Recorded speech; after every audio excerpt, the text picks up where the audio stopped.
Reusing assets is very common practice in game design, but in most games, the developers are good about using it in the right way so it's not blatantly obvious. Breath of the Wild and Tears of the Kingdom are good examples of this, where there's plenty of reused assets in the game world, but for the most part, they're placed in a way so none of them really stick out too much. But then I saw this Reddit post by Crux801 who points out the reuse of the Satori Mountain peak around the map.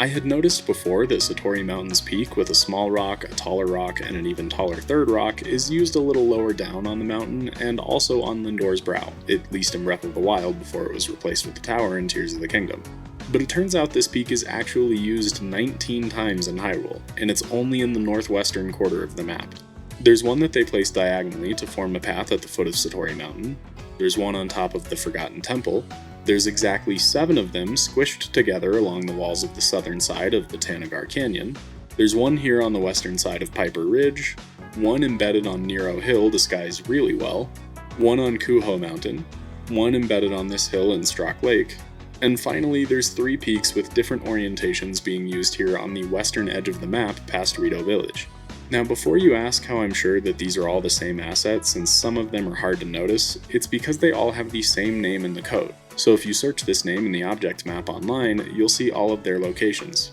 So, did you guys notice some of these Satori Peak locations, and do you know of any other hard to notice reused assets in this game? Let me know in the comments.